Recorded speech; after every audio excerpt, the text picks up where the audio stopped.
why would CBSE take 3 tries to confirm a vendor? Why cannot they do it in one go?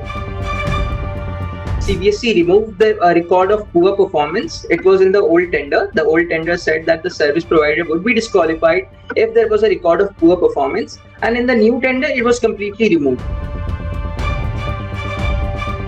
I would feel shameful if I were on the board of CBSE. And I don't think a body like a nodal, an academic authority should be behaving like that.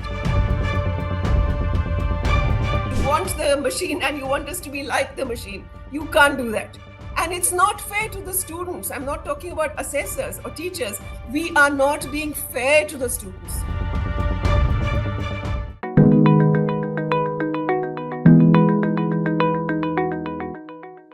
Hello and welcome. You're watching me, Sanket Upadhyay, on TheFederal. The show is called AI with Sanket. This is the AI of news, because news in India today requires not artificial but analytical intelligence. And boy, oh boy, in the field of education, for the sake of the future of 18 lakh children, of many of them, in fact all of them who took the 12th class board examinations conducted by the CBSE, we need analytical intelligence. What journalists could not do, what lawmakers are failing to do, 3 youngsters have done. Vedant Srivastava, Nisarga Adhikari, and Sarthak Siddhant. 3 under 20 young adults in different parts of the country. One has been able to expose this model which was created by CBSE, the on-screen marking model, saying that there is a massive problem, it has bugs, anyone can hack into it. Nisarga is an ethical hacker. Vedant exposed how blurred, scanned and wrong copies were attached and how that led to a massive dip in the total tabulation of the result. And Sarthak Siddhant actually scanned through all the tender documents which awarded this tender, the CBSE, that awarded the tender to a company called Coempt Edutech, and exposed that yes, there were certain concessions made for this company, that blacklisting of a clause was actually removed, and that too for a company that has a checkered past, that under a different name in Telangana messed up with the examination process. So why did the CBSE go easy on this company? In this program, we are going to speak to Sarthak Siddhant and educationist Anita Rampal and know from the two of them what is the way forward. We discuss. So CBSE is an important discussion, and that is why I have 2 extremely important guests on TheFederal this evening. I have with me a youngster who has done more journalism than journalists themselves, and I have a noted, celebrated educationist who is no stranger to speaking her mind. Ms. Anita Rampal, thank you very much for giving us time, ma'am. Thank you so much. And Sarthak Siddhant, he's been creating quite the waves. He is doing more journalism. Perhaps he's a threat to many journalists. Maybe I should retire now, because Siddharth is here, Sarthak is here. Thank you. Thank you so much, Sarthak Siddhant as well as Anita Rampal. Ma'am, if you allow me, I want to begin with Sarthak first and ask him, yeah, Sarthak, why did you feel the need to do what you did? Sure, sir. Thank you for inviting me to your show, first of all, and thank you for starting with me.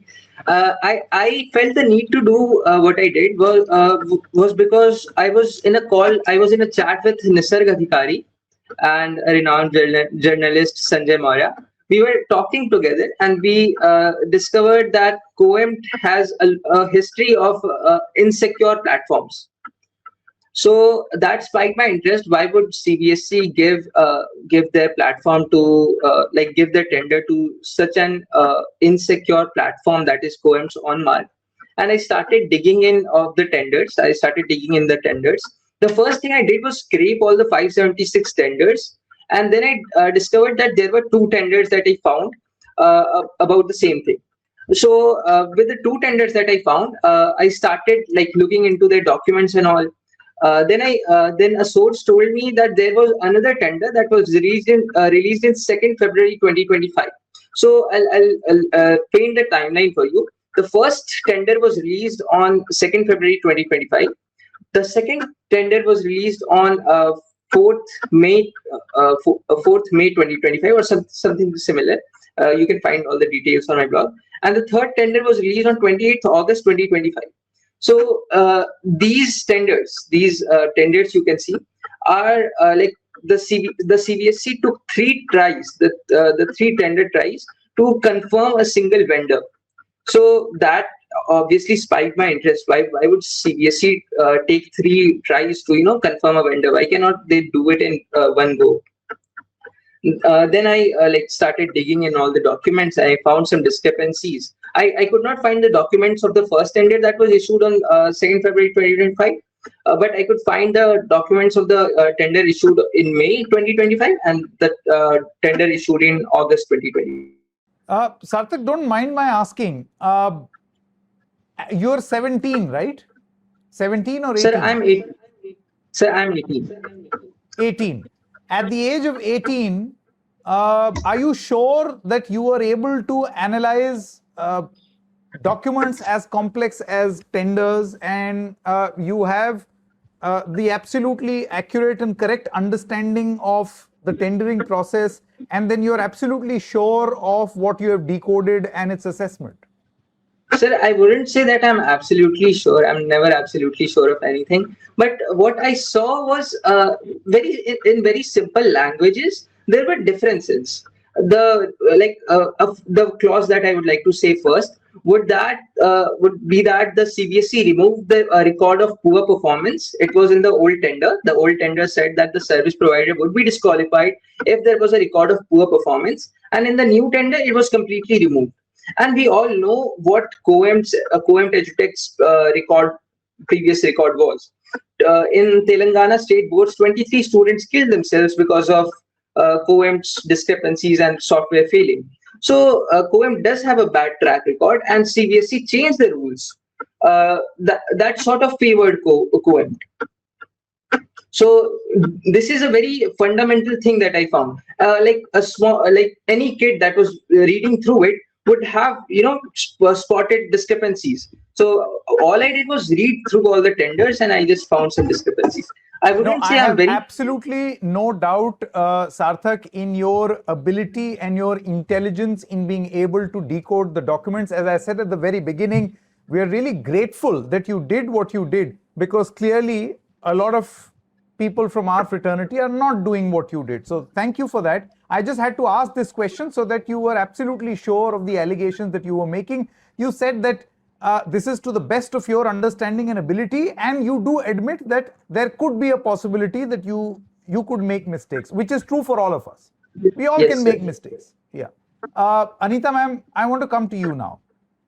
When you see Nisarga Adhikari, Sarthak Siddhant, Vedant Srivastav, and a lot of other children and young adults, these 3 boys have been able to inspire.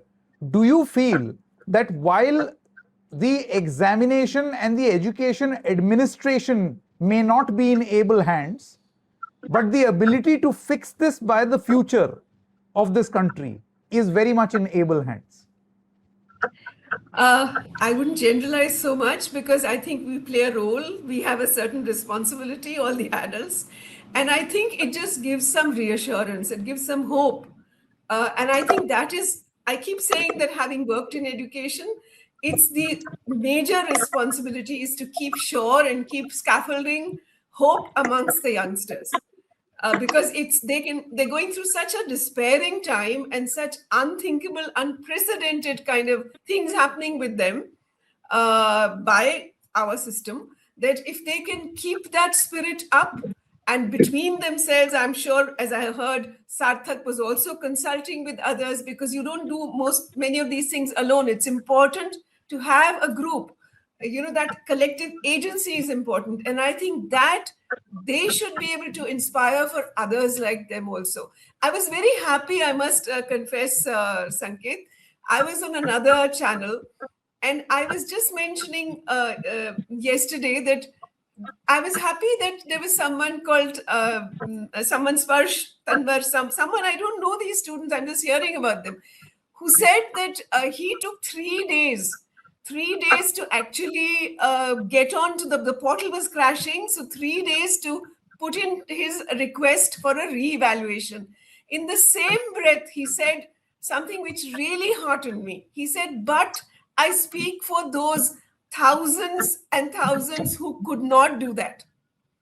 And I think our education, for me, when I worked in education, whether with schools, whether with teachers, whether with adults, for me, education is that. And our policies, as I read them and I communicate, which says education which helps you move beyond yourself, and then to look what is it you can change. And I think that each of these students is showing me, and that gives me more hope. If someone says, I mean, that's what I said. They could have, used something, told only their friends, not to, but he is specially saying there are many people who would not have even seen this or would not have the resources to apply for reevaluation. Anyone who can say that, I have full respect for. And I think this is what these youngsters bring.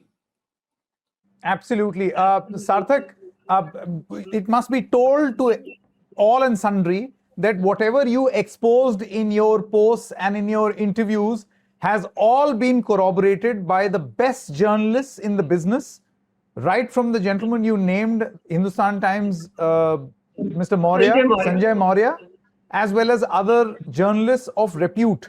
All of them have corroborated. In fact, the CBSE itself has now admitted that there may be some problems in their system. However, grudgingly, they have admitted to Nisarga's expose and to the documents that you have been scanning. Sanjay Maurya's story today very clearly specifies that there was a change in the tendering process, so much so that Coempt Edutech was given immunity from blacklisting. And that contract was changed.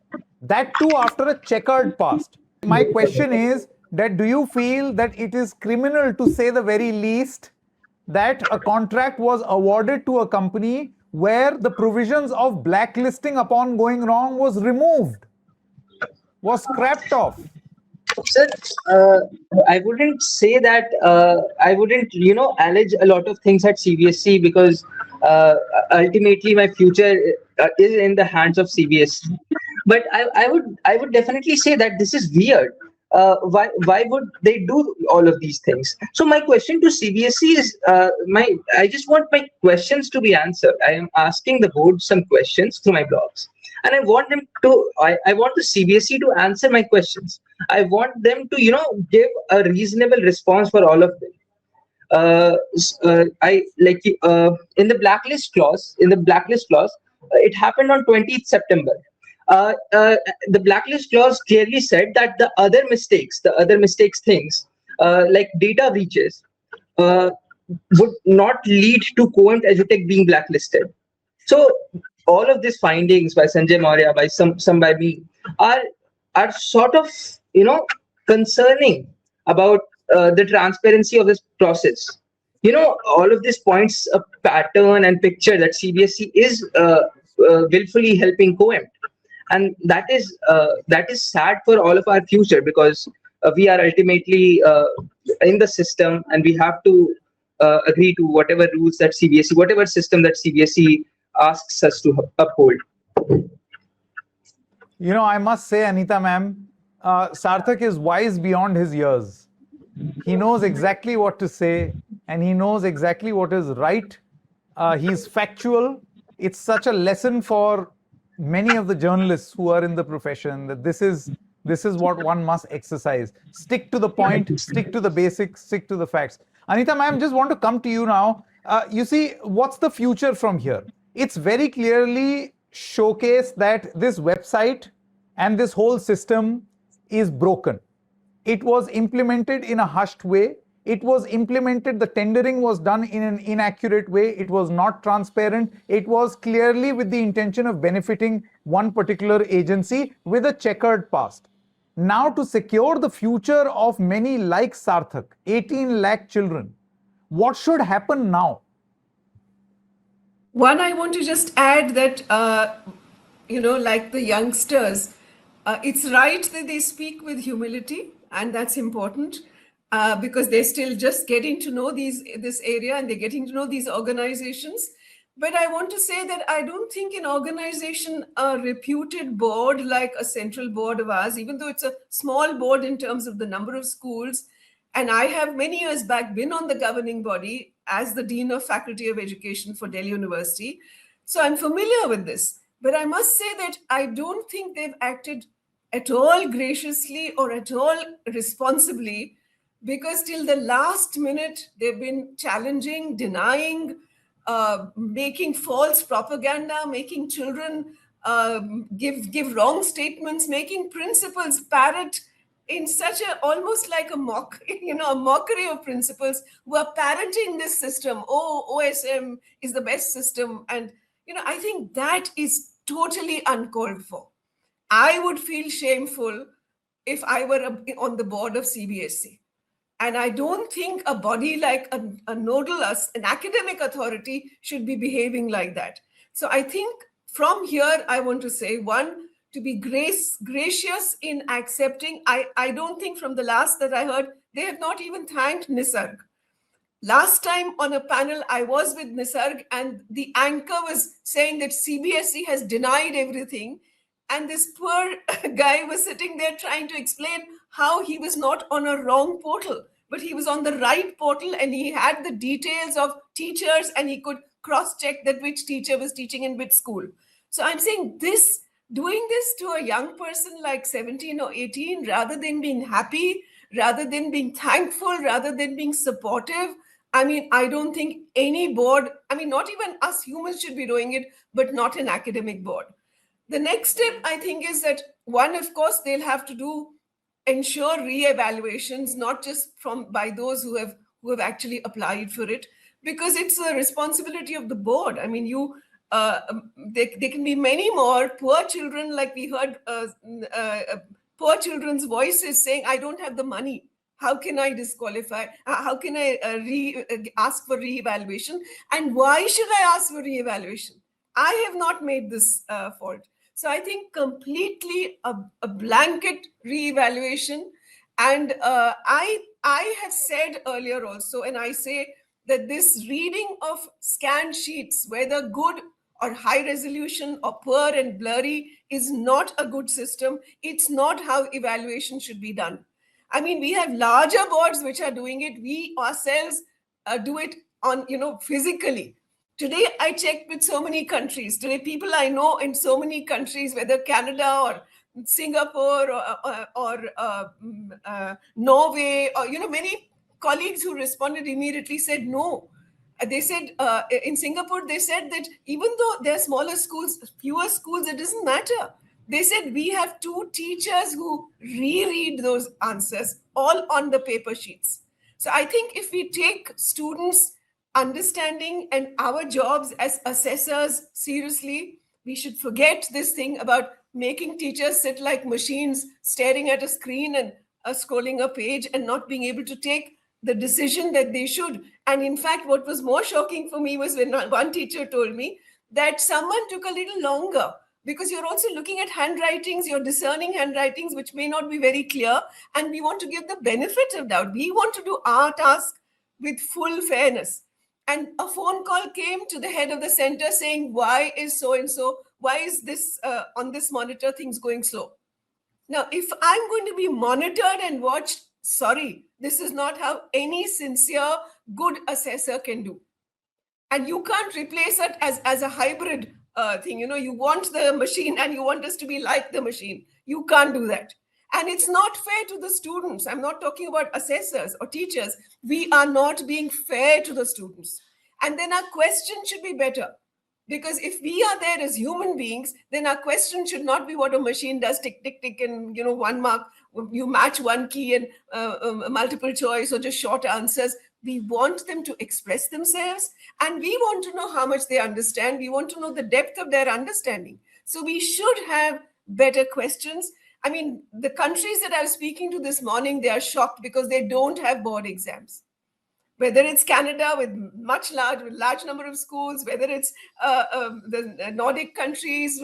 New Zealand was the only one who said we don't do it, but now we have a ministry which is trying to push in and get AI, and all the teachers are standing up.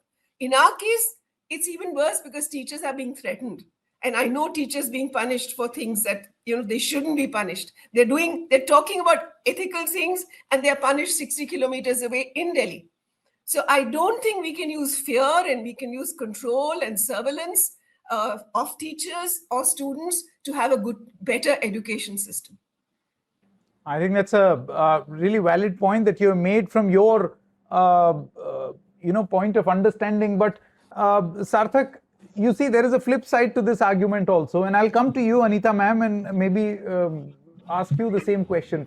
And that is, any new technology, any new facility is bound to have problems, and it is very natural. In fact, it should be mandatory to greet it with skepticism. That process was not done here. Had the governing body of the CBSE warned against implementing OSM this year, but it was still implemented. Now the tendering, as you only have exposed, is very clearly out there. So many checks and balances that should have been there before you introduce a dramatic change like this were not there. So I want to know from you, Sarthak, do you feel that in the interest of the students right now, with all due respect to technology, the re-evaluation must happen exactly like it used to happen so far? Do it this time, train your staff completely, fix all the bugs, fix your system, and by all means, let's be open to the idea of reform, but not if it is playing with the future of children. Sarthak. Sir, I totally agree that the re-evaluation should be done like it used to be done. About the OSM, I have a few opinions. These are like opinions. The opinion is that anything that should be implemented properly and with proper testing done. We know from Sanjay Maurya's story that the OSM system was released only before, like the contract was given to Coempt Edutech only before 74 days of CBSE actually awarding, like CBSE actually telling us all about it. 74 days is not a lot of time, sir, for testing purposes and security purposes. It is not a lot of time for anything. Coempt had to develop the platform in 74 days. Coempt also had to run the testing at in the 5 weeks only, and the demo pilots were not done. So we see that this implementation of OSM is very short.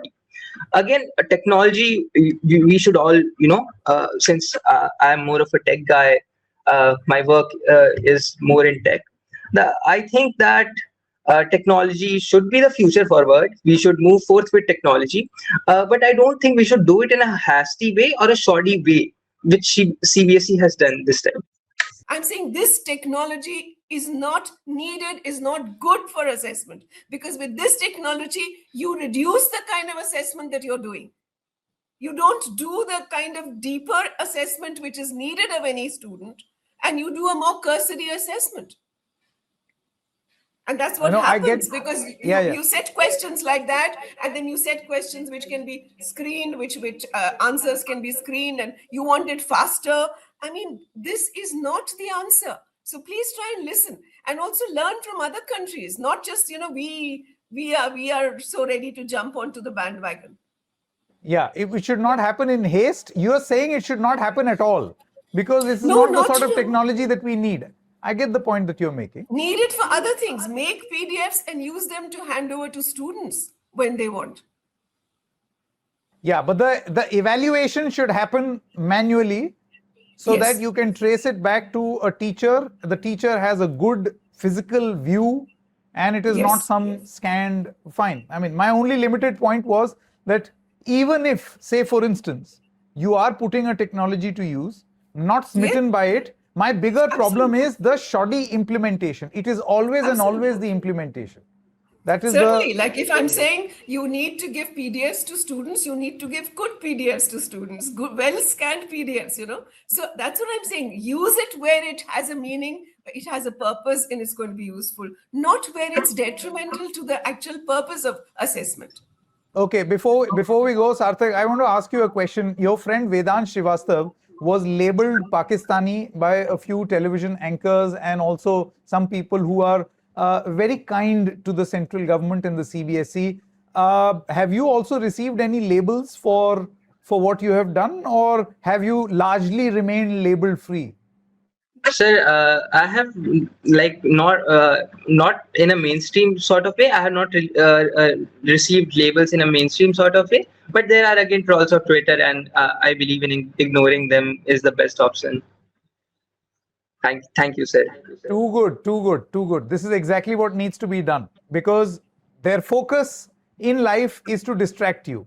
And the fact that you are not getting distracted, that you are focused, is the perfect answer you can give to any such person. Thank you so much, Sarthak, for joining us, for giving us your perspective. It's such an educational experience to listen to you, and of course, always a pleasure to hear and be on a panel with Anita ma'am. Thank you so much, ma'am.